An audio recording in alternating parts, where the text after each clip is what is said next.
Good day, everyone, and let's discuss Real Housewives of Durban Season 4, Episode 4. After watching Episode 4, I realized that Zama is not really as bad as this cast of the show are painting her to be. Yes, Zama might actually have done something questionable, like what she did to from Ame to I think that's the only person I felt like she did something that deserved an apology. And I felt like this thing would have not been so much of drama or so much of conversation if Zama had just apologized. And also the way the cast of the show are projecting Zama so far is so bad. Yes, Zama actually went low, but I think the way they are coming for her and all of this gang up she's getting, she do not really deserve it. What she has done is not as bad as the way the cast are putting it or the way they are putting it. And I feel like I'm just hoping that before this season comes to an end, the likes of Jojo and what's her name and Angel don't actually get to suffer the same gang up they did on Zama because this thing is a plain gang up. I'm saying this because Zama did have this conversation. You know, there's this I don't know how to just do this review because I have a lot to say. And let me just say this, let me just have this my rant and all of that. Then before I do the recap proper, like having to discuss scene after scene. So the gang up, why I call it gang up, is the fact that Zama had this conversation with these people, not on the show. This is like outside the show kind of conversation. So why do Jojo have to bring it to the show? That's a very big question to answer. Then also Sorisha. I think Sorisha has been doing quite a lot from season 3, but I think I was blind to that until this season because she's fast to start making comments about, or she has list of people Zama had gone out with, whom she will bring, and all of that. And I'm like, why? Why? Meaning, what has Zama done to Sorisha to deserve this kind of comment? Because we all know that Zama and Sorisha are cool. And I feel like Sorisha chose to take side with the other people, that is Angel and Jojo, for reason best known to her. Probably maybe as we watch and get to see more episodes, we will understand why Sorisha had taken side with these other people. But as at now, I feel like Zama has not wrong Sorisha in any way for Sorisha to have taken side with these people. And all of those comments she's making is not necessary. Welcome back to this YouTube channel and please subscribe to this YouTube channel if you enjoy content like this. So let me continue with my rant or like my discussion about episode 4 of the Real Housewives of Durban. Then also the conversation about Zama having to like they've been conversation about Zama being a mean person and she shuts down Angel's comment or Angel's conversation about being infertile, like a fertility issue. I think we should know as at now that for sure that Zama did not really have details about what was happening. She do not have idea that that conversation was that deep because, and I really love the fact that the production actually gave us a clip of that scene, which actually just justified the fact that Zama, it's not so bad that Zama just was just of the view that let us move on, and let us cut my cake because it was obvious that she do not have details or like a lot about the conversation like a conversation about the infertility issue. So it's just so saying that she would just like, okay, if it's about kids, let us just forget about it and discuss. And you all should remember that from previous season or from previous episodes, they've been kid issue and baby issue, which I'm so sure if she's just good that okay, we are discussing about kids.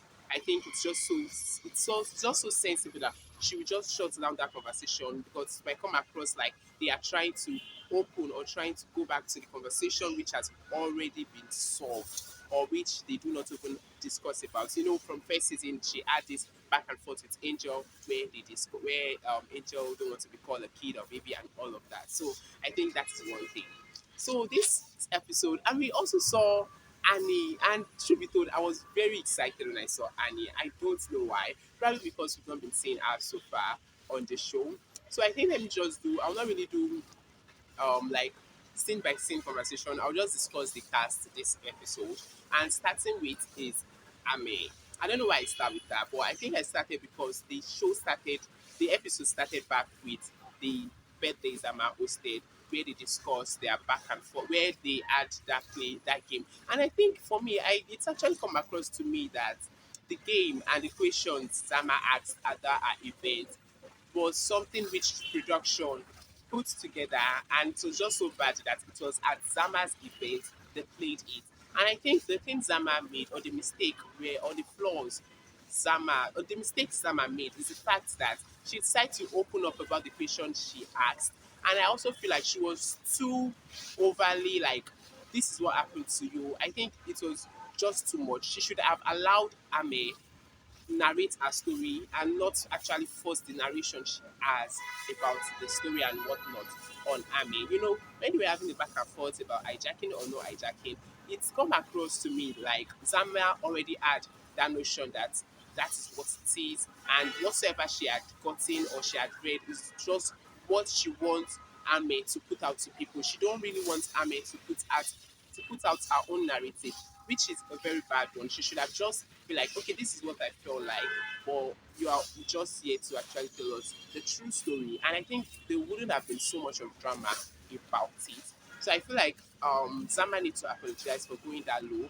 And I think if she had wanted to play safe, she shouldn't have opened up about the one who had asked that question.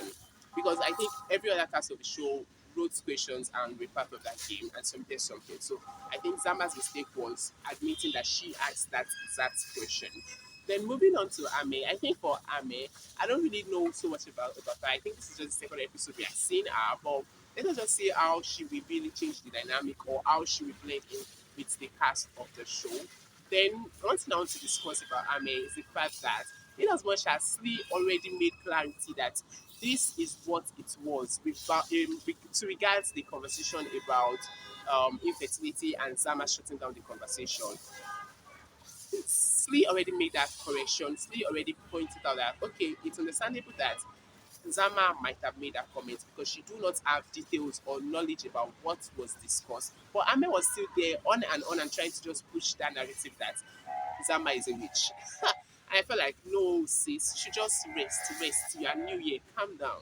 Calm down. So I think I've discussed Zama, I've discussed Ame. I'm looking forward to coming episode. So let's discuss Sorisha. I think I've won on Sorisha because my issue is that I feel like Sorisha is taking side without trying to do due diligence or try to get to hear from both sides. And she's fast to also I think and I also feel like Sorisha is one of the instigators of that conversation about Zama shutting down Angel's infertility discussion. Yeah, I think that's Zama and Jojo. I think Jojo, for Jojo, I am finding myself loving Jojo this episode or this season. She's really giving content and a lot. And it's crazy that a lot of persons have opinion that Jojo returned to the show just because she wants to flaunt her new house, her renovated house.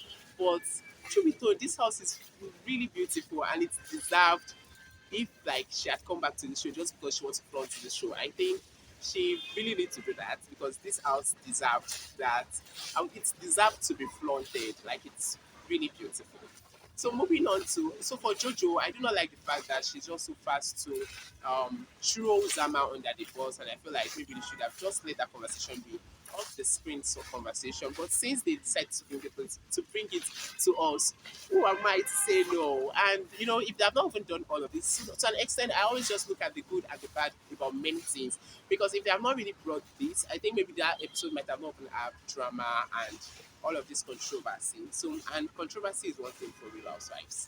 Moving on to the next is who again? Nonku.